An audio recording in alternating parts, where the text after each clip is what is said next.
Hey, good morning. How y'all doing? It is Well Redbeard. It is a damn fine day to talk about a book. And today we are here for a book review, and we're going to talk about City of Blood, Volume 5 of the Nightmareland series by Daniel Barnett. I'm in a weird position where I read this book, and I've already read this book, which is Volume 6. But we got to talk about this one. We'll come back and talk about this one in a week or so. What I can tell you is that the series is phenomenal. I I don't have a better example of a long running horror series.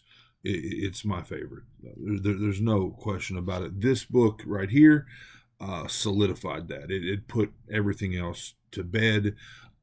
This book is amazing, and again, we're going to talk about it in a week. But I 5 star. I'm at. Yeah, can I have some more stars? I'm not going to say anything else because I want to save it for when we talk about this book. But this book is amazing. Thus, all the build up to this point has been elevated. So, look, I'm going to be throwing every star I've got at Lily. Spoiler alert. Every star I've got is going to go at Lily. So, this one, I'm going to say 4. I, I, but you get what I'm saying. This one is very good too. The whole series is very good. Up to this point, my favorite um, episode of it has been Volume 3, which was Sleepwalking, until Lily. Lily beats everything. But this one, I mean, necessary part of the story, build up to Lily. I'm having a hard time here, you can tell. Our main characters, John, Mariah, Marcos. John is a hard man that we pick up at the beginning of the story, and we're following his trek through this Nightmareland scenario. Mariah is a close acquaintance of his. She's along for the ride. They find Marcos along the way. Again, the stages to this thing have been the sun goes out, the black darkness, constant 24/7 darkness. Then a lullaby plays over anything electronical, radios, TVs, whatever, and it puts people to sleep. For those that somehow got through the lullaby and did not become a sleepwalker, John barely kind of escapes. Mariah, Marcos, because he is hearing impaired. Um, they the people that are sleeping, their nightmares are now physically projected onto this earth, onto this landscape for us, the remaining non sleepers, to have to deal with. John and Mariah and Marcos are currently with a group of people called the Flashlighters, a very heavily religious group of survivors, so to speak, and they're kind of in a lull, kind of in a rest. They're preparing to go to Wyoming. John has a brother that lives in the mountains of Wyoming, and he has an airplane. John ultimately wants to get from Wyoming to the coast of Maine because his daughter and grandson are there. So we're kind of in this period of safety a bit. Coming out of book 4 into book 5, we are there with the Flashlighters. We travel to a place, like I want to say it's somewhere around Utah, Salt Lake City, something like that. But one thing I found kind of cool is that, again, people's nightmares are projected into this world. So we are going to walk through a real city of blood. But before we get there, when we get to this place, this homestead, this place that the Flashlighters are going to stay for a while, there's this projection of this huge Christ like figure in the sky, like just huge arms out, holes in it. I mean, I found that really, really cool. But anyway, so any kind of nightmare, religious nightmare, City of Blood nightmare, monster nightmare, devil nightmare, all these things are, I mean, we don't know. We do not know what's around each corner. And one thing that Barnett really does good in this one, and again, it is through the eyes of Marcos at one point. So Marcos is Father Ammon is like the head of the Flashlighters, and he has left a bunch of his people asleep in this hockey stadium. And at one point, he sends Marcos to try to. Marcos thinks he has the ability to save them because Father Ammon has the ability to bring people out of sleep. So by using what Father Ammon does, Marcos can go to this hockey arena. He can bring these people back. Hopefully, maybe. So Father Ammon sends him on this quest, and Marcos does it. Now, so Marcos goes through Provo, Utah. That's right? And it is, again, a literal city of blood flowing down the streets, out of the buildings, gushing up out of the storm drains, a literal city of blood. And we're seeing this all through Marcos's eyes. And what...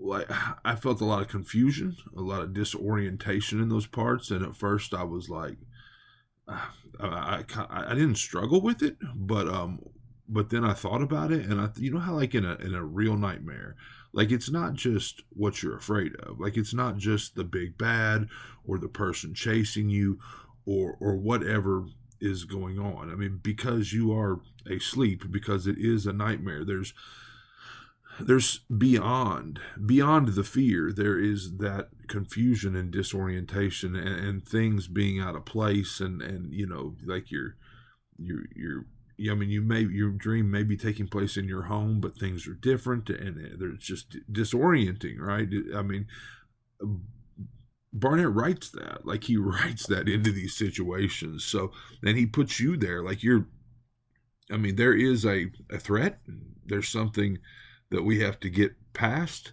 but there's confusion, and it's, again, disorientation and all these things, and it's just fucking amazing, in my opinion, how he pulled it off. And again, when reading it, I was kind of like struggling with it, but then in hindsight, looking back, I was like, oh shit, So anyway, so the gist is, initially, John's going to go on to Wyoming on his own. Mariah and Marcos are not going to go with him, but then Marcos gets sent out on this quest. Mariah loses her shit about Father Ammon sending this small boy on this thing, and Mariah and John set out to go and try to save the kid. And that's really, there's a lot more to this story, but really that is the gist to this. And then we're going to go to Lily, and we'll talk about Lily in a week or so. But again, the prose, the prose in this thing is just wonderful. There are some moments in here that I just absolutely love. I want to read this part about John being hard, about the type of man that he is, and we're going to learn more about that. We're going to learn why he is the way he is, but not in this volume. But anyway, I want to read this part to you. Mariah sat up and looked at him, there against the bathtub with his green, going gray eyes, aimed at something only he could see. Not for the first time, but maybe now for the last, she was stricken by his face. It was as if he had been carved by a sculptor more accustomed to harsh, startling vistas than actual human beings. Gazing at John Hawthorne was like staring into a severe winter horizon. Love that shit. There's a couple other little passages I want to share with you.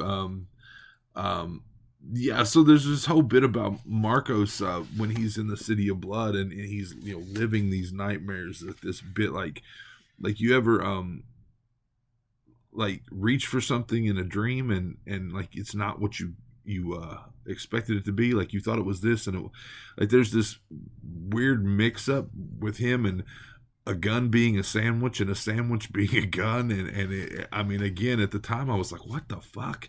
But then looking back, I'm like, oh shit. Anyway, what is this here? Father was dying for okay.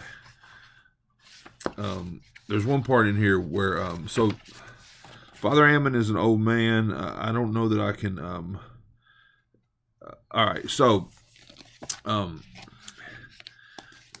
one point, John is asked why he would risk so much for Marcos, why he would put himself in this really, really dangerous situation to save a kid. I mean, it's the end of the world, or it feels that way, right? And whatever it was wrong, and his body tried to reject it. John struck. Hold on. Okay, so why are you doing this? Why risk so much for some kid you barely know? Because I would know him more, John said, surprised by the emotion in his voice. I would know him more. That's kind of cool. I mean, it's simple, cool. I mean, I don't love him. I don't, he's not my blood. But why risk so much for him? I would know him more. I don't know. It struck me. Things sometimes strike me. There's one I'm looking for here, and I can't. Hold on. It's about. I mean, 1 second. I'm almost there. All right, here we go. So, again, Father Ammon is a very old man, and I'm not going to tell you what happens to him, but I can't read this passage to you without letting you know that, okay, if you really, really care about spoilers, and if you've read, like, any of this series, because if you haven't, then you're just going to start, you'll forget about this by the time you read to this point, but if you're reading this series now and you're really concerned with spoilers, then leave now. But Father Ammon dies. I'm not going to tell you how it happens, but he dies. And I had to tell you this so I could read you this. At that same moment, under the same shadow, the flashlighters were burying Father Ammon. Those who did the digging, Gregory, Shannon, a few others, stabbed at the dry earth with trowels instead of shovels. They did so not because there were no shovels at the farm, but because grief demanded them on their knees. Grief demanded them on their knees. And then one more, and then we'll get out of here. So I've already told you that Father Ammon dies, but Liddy is a character in the book. The only thing in Liddy's head besides this sad repeating confession was a perplexing pair of images, which in her daze she could not tell apart. One of the images was Father Ammon's neck with a knife stuck in it. The other was Father Ammon holding her son. Such sharp edges the world had. All right, this is City of Blood. This is Nightmareland Volume 5. This series is fucking phenomenal. You got to read it. After I read Lily, I said, stop what you're doing. Put down your current read. Go buy the very first volume of this. You will fall in love. This is all I've read of Barnett, this series. I've read 6 books in this series. I have 4 or 5 of his other books, standalone things. And I will be digging into those throughout the course of 2022. So, City of Blood, Volume 5, Nightmareland, 4, 4.5, 4. I mean, I don't know. Lily's 5. Anyway, this is it's wonderful.